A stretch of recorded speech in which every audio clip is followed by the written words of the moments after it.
Улуу ата мекендик согуштагы душмандар менен болгон катуу салгылашуулардын бири Волоколамск шаарында болгон. Неместик баскынчылар Советтер Союзунун борбору болгон Москва шаарына кирүүгө аз калганда жүздөгөн жөкелер алардын астын тороп чыгышып, артка чегинтүүгө мажбур кылышкан. Жана аны менен бирге өз өмүрлөрү да кыйылган. Кан майданындагы атышууда генерал-майор Иван Васильевич Панфилов башчылык кылган дивизиянын эрдиктери өзгөчө зор болгон.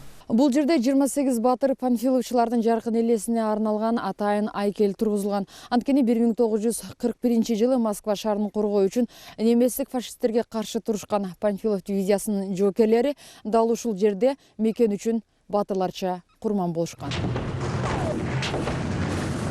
Ар улуттун башын кошкон бул дивизияны комиссар Иван Васильевич Панфилов жетектеп 1941 жылы 16 ноябрда Дубосековдон 7 чакырым алыстыктагы Волоколамск шаарынын түштүк-чыгыш тарабында 4 сааттык катуу согушта душмандардын 18 танкасын талкалап, 28 жоокерин абыт болгон. Бирок бүгүнкү күндө аталган дивизия болгон эмес. Согуш учурунда жоокерлердин патриоттук сезимдерин күчөтүш үчүн гана чыгарылган кептеген сөздөр айтылып келет. Мындай тарыхый маалыматтарды бурмалоого эч кимдин акысы жок. Жана Панфиловчулардын эрдиктерин далилдеген фактылар көп дейт Волоколамск шаарынын башчысы генерал-майор Вячеслав Карабанов. Мы знаем, что вот, если в советское время как-то не подвергалось сомнению о том, что действительно подвиг был совершен, то вот последние годы где-то в прессе, и в иностранной, в российской проходит информация, которая сеет смуту, что называется, в массы.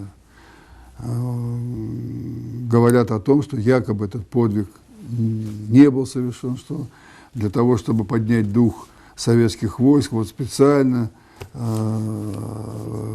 присвоено было звание погибшим солдатам Панфиловской дивизии и так далее, и так далее. Так. Все это, конечно, напрасно. Мы имели возможность встречаться в свое время с очевидцами этих событий, с офицерами и солдатами, которые служили в Панфиловской дивизии, которые в то время были на передовых позициях, которые отражали атаки танков, и о том, что совершались подвиги нашими солдатами, это абсолютно достоверный факт. И кто бы чего сегодня не говорил, я еще раз хочу, были очевидные свидетели этих событий, которые подтвердили о том, что люди совершили героический поступок, и за что были удостоены высоких государственных наград. Волоколамск шаарынан жалпы 17 миңдей эр азаматтар согушка аттанышып, ал жерде аялдар менен жаш балдар гана калышкан. Неместик фашисттер Москваны багынтууга аракет кылышкан учурда жергиликтүү тургундардын көпчүлүгү барымтада калышыптыр. Ата эне бир туугандары душмандардын колунда экенине карабай, Михаил Рудаков фашисттер менен күнү түнү кармашканын күнү бүгүнкүдөй эскерет. Второй Белорусский фронт в 1943 году медали за отвагу, орден Отечественной первой степени, Красной Звезды. Но это страшно рассказывать.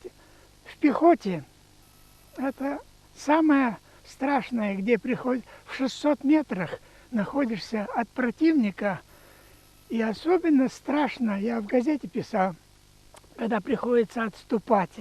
И это приходилось на наши плечи. Мы же молодые были.